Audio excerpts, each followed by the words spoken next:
Hello everyone, welcome back to my YouTube channel. Building construction के important questions हम इस video में discuss करेंगे। अगर आप चैनल पर नए हो तो सब्सक्राइब जरूर कर दें।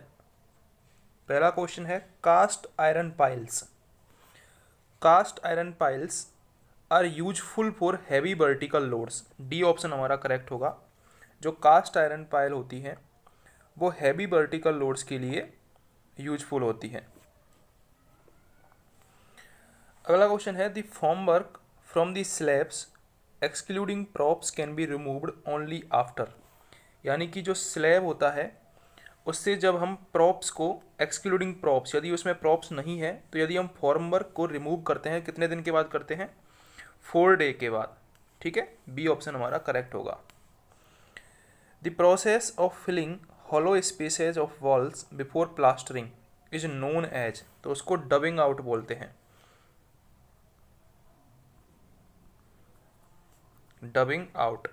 The process of filling hollow spaces of walls before plastering is known as dubbing out.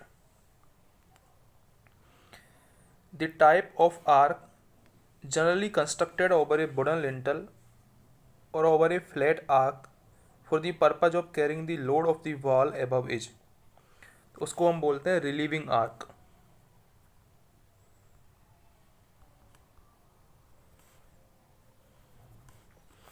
Type of arch generally constructed over a wooden lintel over a flat arch for the purpose of carrying the load of the wall above is, उसके लिए relieving arch काम में आता है। The platform at the end of a series of steps is known as, जब series of steps का जो and होता है उस पर जो प्लेटफॉर्म होता है उसको हम बोलते हैं लैंडिंग। उसको क्या बोलेंगे? लैंडिंग। ये स्टेयर से संबंधित क्वेश्चन है, सीढ़ियों से संबंधित क्वेश्चन है। यानी कि सीढ़ियों के जो स्टेप होते हैं जब वो ख़त्म होते हैं तो जो प्लेटफॉर्म आता है उसको लैंडिंग बोला जाता है। The pile which supports the load due to friction between pile face and surrounding soil is generally known as, तो जो पाइल होती है उसको फ्रिक्शन पाइल बोलते हैं। Friction pile. Pile which supports the load due to friction, यानी कि friction के कारण जो पाइल, जो उसके चारों ओर की सराउंडिंग सॉइल होती है उसके कारण जो लोड को फ्रिक्शन के कारण जो रजिस्ट करती है उसको फ्रिक्शन पाइल बोलते हैं। Pick up the correct statement from the following. A mortar joint having a concave finishing in brick masonry is called keyed joint. तो बिल्कुल सही बात है ये। A mortar joint having a concave finishing, यदि concave finishing है brick masonry में तो उसको बोलेंगे हम क्या? कीड जॉइंट। ठीक है। A mortar joint projecting beyond the face of a masonry wall, तो उसको हम बोलेंगे टक्ड जॉइंट। टक्ड जॉइंट कब बोलेंगे? जब a mortar joint projecting beyond the face of a masonry wall. Third option है mortar joint having a recess in it is called as ruled joint. यदि mortar joint में recess है तो उसको हम क्या बोलेंगे? रूल्ड जॉइंट बोलेंगे। ठीक है, तो ऑप्शन डी यहाँ पर all of the above correct हो जाएगा। The type of roof which slopes in two directions with a break in the slope on each side, यानी कि ऐसी वाली अगर रूफ है जिसमें दोनों साइड क्या है? एक ब्रेक है। Type of roof with slopes in two direction, जो कि 2 डायरेक्शन में स्लोप हो रही हो, with a break in the slope on each side is known as gambrel roof. उसको क्या बोला जाता है? उसको गैम्ब्रल रूफ बोला जाता है। Gambrel roof. ठीक है। अगला क्वेश्चन है the inclined surface of an abutment to receive the arch is known as. जो इंक्लाइंड सरफेस होती है अबटमेंट की to receive the arch is known as skew back. Inclined surface of an abutment to receive the arch is known as skew back. Pick up the correct statement from the following. DPC should be continuous. सही बात है। DPC should be of good impervious material, ये भी सही है। जो dam proof course है वो impervious material का होना चाहिए। impervious material मतलब उसमें पानी प्रवेश नहीं करना चाहिए। DPC में भी हॉरिजॉन्टल और वर्टिकल, तो ये भी सही है। तो ऑप्शन तीनों करेक्ट हो जाएंगे। DPC कंटिन्यूस होनी चाहिए, गुड इम्पेरियस मटेरियल की बनी हुई होनी चाहिए और हॉरिजॉन्टल और वर्टिकल हो सकती है। अगला क्वेश्चन है a wall constructed with stones to protect slopes of cutting in natural ground from the action of weathering agents is called, तो उसको बोलते हैं ब्रीस्ट वॉल। क्या बोलते हैं उसको? Breast wall. A wall constructed with stones to protect slope of cutting. Slope of cutting को protect करने के लिए जो हम पत्थरों से जो बाल बनाते हैं in natural ground from the action of weathering agents, weathering agent से बचाने के लिए, तो उसको बोलते हैं ब्रीस्ट वॉल। अगला क्वेश्चन है higher pitch of the roof.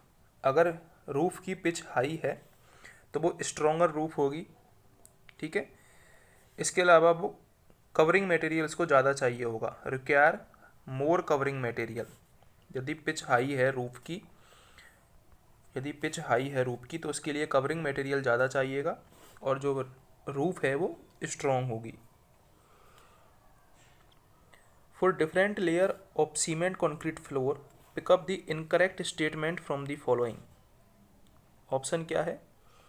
The lowest layer consist of consolidated ground, A 10 semi thick clean sand is laid on consolidated ground, a 10 semi lime concrete 1:4:8 is laid on clean sand, a 10 semi thick cement concrete 1:2:4 is laid on the top layer।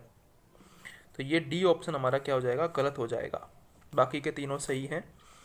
जो cement concrete floor है उसमें जो lowest layer होती है वो consolidated ground की होती है। कंसोलिडेटेड ग्राउंड पर हम 10 सेमी थिक क्या लगाते हैं? क्लीन सैंड की बिछाते हैं। उसके बाद हम 10 सेमी लाइम कंक्रीट बिछाते हैं 1:4:8 के रेशियो में क्लीन सैंड पर, ठीक है, सीमेंट कंक्रीट फ्लोर में। अगला क्वेश्चन है open test pit is only suitable up to a depth of. जो ओपन टेस्ट पिट है वो 3 मीटर की डेप्थ तक सूटेबल होती है, ठीक है। सी ऑप्शन हमारा करेक्ट होगा। The service area in a building means the area occupied by stairs, toilets, light and shaft। जो सर्विस एरिया होता है बिल्डिंग में वो किसका एरिया होता है? वो होता है सीढ़ियों का, टॉयलेट का और लाइट और शाफ्ट का, लाइट एंड शाफ्ट्स, ठीक है, ये होता है सर्विस एरिया। अगला क्वेश्चन है the number of steps in flight generally should not be less than. 3 से कम नहीं होना चाहिए और मिनिमम 12 तक होना चाहिए, ठीक है। 3 से कम नहीं होना चाहिए, 12 तक। जो नंबर ऑफ स्टेप्स होते हैं फ्लाइट में वो 3 से कम नहीं होने चाहिए। The columns of multi storied building are design to withstand the forces due to dead load, live load और विंड लोड। ABC करेक्ट हो जाएगा, तीनों ऑप्शन करेक्ट हो जाएंगे हमारे। जो मल्टी स्टोरी बिल्डिंग है उसमें डेड लोड, लाइव लोड, इसके अलावा विंड लोड भी हम कंसीडर करते हैं। In soils possessing low bearing capacity the type of foundation generally provided is. अगर लो बियरिंग कैपेसिटी है तो हम पहली बात तो राफ्ट फाउंडेशन प्रोवाइड करवाएंगे, राफ्ट फुटिंग। इसके अलावा हम ग्रिलेज फुटिंग भी काम में लेते हैं और कॉलम फुटिंग भी काम में लेते हैं, ठीक है। तो all of the above correct answer हो जाएगा इसमें यदि लो बियरिंग कैपेसिटी है तो। The minimum strength of the mortar used in load bearing brick machinery. जो लोड बियरिंग ब्रिक मशीनरी है उसके लिए मिनिमम स्ट्रेंथ मोर्टार की होनी चाहिए 100 newton per semi square. Minimum strength of mortar used in load bearing brick masonry 100 newton per semi square होनी चाहिए। As compare to stretcher course thickness of joint in header course should be. जो thickness है joint की header course में वो less होती है, ठीक है, क्योंकि आपको पता है स्ट्रेचर लंबा पार्ट होता है ब्रिक का और हेडर छोटा पार्ट होता है, ठीक है। तो हेडर की जो थिकनेस है वो कम होती है।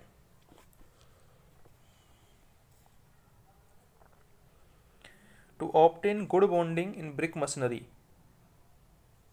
अगर ब्रिक मशीनरी में हमको गुड बॉन्डिंग चाहिए तो सबसे पहले फर्स्ट क्लास ब्रिक हमको यूज करनी होगी। Vertical joints in alternate course और कैप्ड इन प्लम लाइन। जो वर्टिकल जॉइंट्स हैं अल्टरनेट कोर्स में, vertical joints in alternate course are capped in plumb line. और bats are used where necessary. जहाँ पर नेसेसरी हो वहाँ पर हमको बैट यूज करने होते हैं। तो all of the above correct हो जाएगा इसमें good bonding in brick machinery के लिए।